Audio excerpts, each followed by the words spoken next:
Assalamualaikum warahmatullahi wabarakatuh. Perkenalkan, kami dari kelompok 3 tugas proyek mata kuliah basis data dari dosen pengampu Ibu Susi Wijunia Murti. Di sini kami akan membahas materi mengenai perancangan basis data.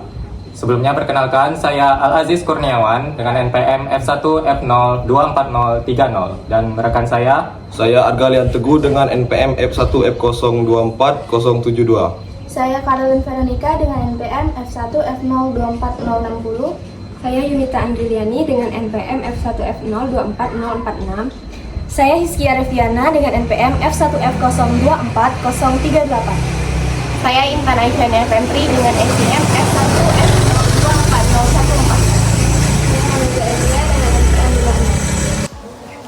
Sejarah arsitektur 3 tingkat.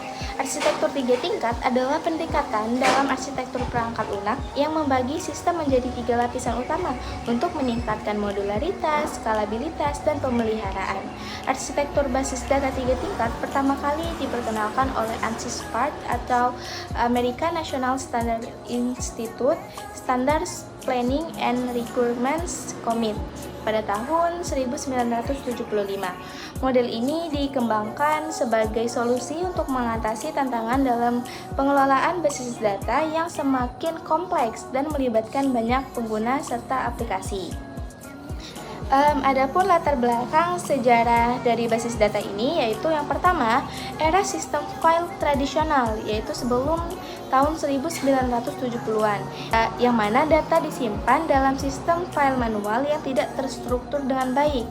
Lalu yang kedua itu munculnya model basis data relasional pada tahun 1970-an. Edgar F. Cote dari IBM memperkenalkan model relasional yang menggantikan model hierarki dan jaringan. Yang ketiga itu pengenalan arsitektur 3 tingkat pada tahun 1975, yang mana ANSYS Spark itu mengembangkan arsitektur basis data tingkat 3 sebagai standar untuk mengatasi masalah kompatibilitas dan independensi data. Perkembangan arsitektur 3 tingkat. Yang pertama itu era client server pada tahun 1980-an sampai dengan tahun 1990-an, yang mana sistem awal berbasis client server 2 tingkat di mana aplikasi langsung berkomunikasi dengan basis data.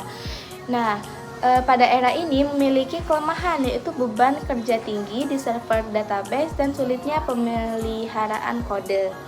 Yang kedua itu munculnya arsitektur 3 tingkat pada tahun 1990-an sampai dengan tahun 2000-an, menambahkan lapisan bisnis antara klien dan basis data untuk meningkatkan fleksibilitas dan efisiensi.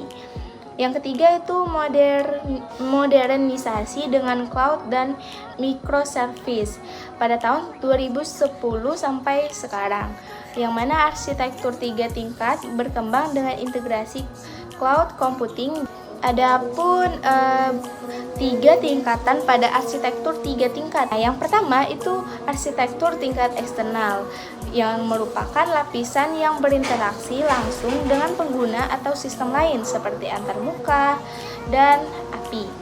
Lalu yang kedua itu arsitektur tingkat konseptual yang mana merupakan representasi abstrak dari sistem yang mengembangkan bagaimana berbagai komponen berinteraksi secara logis tanpa memperhatikan detail implementasi teknis. Tingkat internal atau internal level dalam arsitektur ANSYS Spark. Tingkat internal atau internal level adalah lapisan terendah dalam arsitektur 3 tingkat ANSYS Spark. Tingkat ini berhubungan langsung dengan bagaimana data disimpan secara fisik dalam media penyimpanan seperti hard disk, SSD, atau sistem penyimpanan cloud.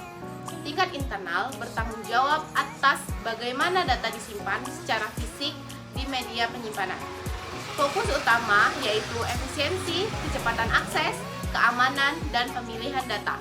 Penggunaan tidak perlu memahami tingkat ini karena semua proses dilakukan oleh DBMS atau Database Management System. Keunggulan arsitektur ANSYS Spark. Yang pertama, independensi data. Perubahan di satu tingkat tidak mempengaruhi tingkat lainnya secara langsung. Yang kedua, keamanan data. Setiap pengguna hanya bisa mengakses data yang relevan bagi mereka. Yang ketiga, kemudahan manajemen. Administrator dapat mengubah struktur fisik atau logis tanpa mempengaruhi aplikasi yang menggunakan database.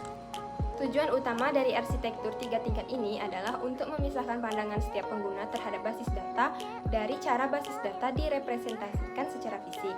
Pemisahan ini memiliki beberapa keuntungan.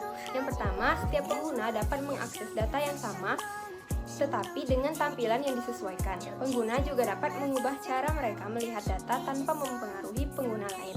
Yang kedua, pengguna tidak perlu berurusan langsung dengan detail penyimpanan fisik basis data, seperti indexing atau hashing.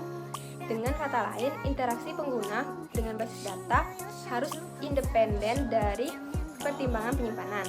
Yang ketiga, administrator basis data atau DBA dapat mengubah struktur penyimpanan basis data tanpa mempengaruhi tampilan pengguna. Yang keempat, struktur internal basis data tidak boleh terpengaruh oleh perubahan aspek fisik penyimpanan, seperti pengganti ke perangkat penyimpanan baru. Yang kelima, DBA harus dapat mengubah struktur konseptual basis data tanpa mempengaruhi semua pengguna. Nah, dalam sistem basis data terdapat 3 konsep penting yang berkaitan dengan bagaimana data disusun dan diakses, yaitu skema, mapping atau pemetaan, dan instance atau instansi. Nah, skema adalah struktur atau desain logis dari database yang menentukan bagaimana data diatur dan hubungan antar data. Skema bersifat statis, artinya tidak berubah seringkali kecuali ada modifikasi dalam desain database. Yang kedua, pemetaan. Pemetaan adalah proses yang menghubungkan satu skema dengan skema lainnya dalam arsitektur database. Mapping memungkinkan pengguna mengakses data tanpa harus tahu bagaimana data disimpan secara fisik. Yang ketiga, instansi. Instansi adalah kumpulan data yang tersimpan dalam database pada suatu waktu tertentu. Berbeda dengan skema yang bersifat statis, instansi bersifat dinamis karena data dalam database bisa berubah setiap waktu. Kemandirian data. Tujuan utama dari arsitektur 3 tingkat adalah untuk menyediakan kemandirian data, yang berarti bahwa tingkat atas tidak terpengaruh oleh perubahan pada tingkat bawah. Ada 2 jenis kemandirian data, yang pertama logis dan yang kedua fisik. Kemandirian data logis adalah kemampuan untuk mengubah skema konseptual tanpa harus mengubah skema eksternal atau aplikasi yang menggunakannya. Ini berarti bahwa struktur logis dapat dimodifikasi, seperti menambahkan atau menghapus atribut atau label, tanpa mempengaruhi cara penggunaan berinteraksi dengan data. Kemandirian data fisik adalah kemampuan untuk mengubah skema internal tanpa harus mengubah skema konseptual atau skema eksternal. Ini berarti bahwa perubahan pada cara data disimpan secara fisik, seperti pengoptimalan penyimpanan, pengubahan struktur file, atau penggunaan metode indeks baru dapat dilakukan tanpa mempengaruhi bagaimana data dipahami atau diakses oleh pengguna. Pemetaan 2 tahap dalam arsitektur ANSYS Spark mungkin kurang efisien, tetapi juga memberikan tingkat kemandirian data yang lebih besar. Namun, untuk pemetaan yang lebih efisien, model ANSYS Spark memungkinkan pemetaan langsung skema eksternal ke skema internal, sehingga melewati skema konseptual. Pemetaan ini tentu saja mengurangi kemandirian data, sehingga setiap kali skema internal berubah, skema eksternal dan program aplikasi yang bergabung padanya mungkin juga harus diubah. Baik, di sini kami akan membahas mengenai materi kedua, yaitu pemodelan data. Model data merupakan suatu cara untuk menjelaskan bagaimana pemakai dapat melihat data secara logik. Sedangkan model data berbasis objek itu merupakan himpunan data dan relasi yang menjelaskan hubungan logik antar objek, yang mana terdiri atas 2 jenis. Yang pertama itu Entity Relationship Model, artinya menjelaskan hubungan antar data dalam basis data berdasarkan persepsi bahwa real world atau dunia nyata terdiri dari objek-objek dasar yang mempunyai hubungan atau relasi antara objek tersebut. Yang kedua itu Semantic Model, yaitu relasi antar objek dinyatakan dengan kata-kata atau semantik. Baik, berikutnya saya akan menjelaskan materi mengenai jenis-jenis kerelasian. Jenis-jenis kerelasian dibagi menjadi 3. Yang pertama yaitu one-to-one, di mana setiap entitas hanya memiliki satu garis relasi dengan entitas lainnya. Yang kedua yaitu one to many, di mana setiap entitas memiliki banyak hubungan dengan entitas lain. Yang terakhir yaitu many to many, setiap entitas memiliki banyak hubungan dengan banyak entitas lain. Entity relationship model ditunjukkan dengan menggunakan sebuah diagram yang biasa disebut dengan diagram entity relationship.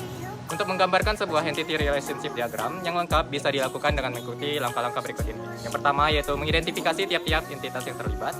Yang kedua, mengidentifikasi tiap-tiap atribut pada tiap-tiap entitas. Yang ketiga yaitu mengidentifikasi tiap-tiap kerelasian yang ada berikut jenisnya yang terjadi di antar entitas. Yang terakhir yaitu menggambarkan simbol entitas, atribut, dan kerelasian antar entitas yang ada di basis data sedemikian rupa sehingga simbol-simbol kerelasian yang bisa digambarkan dengan sangat jelas dan tidak saling bertabrakan.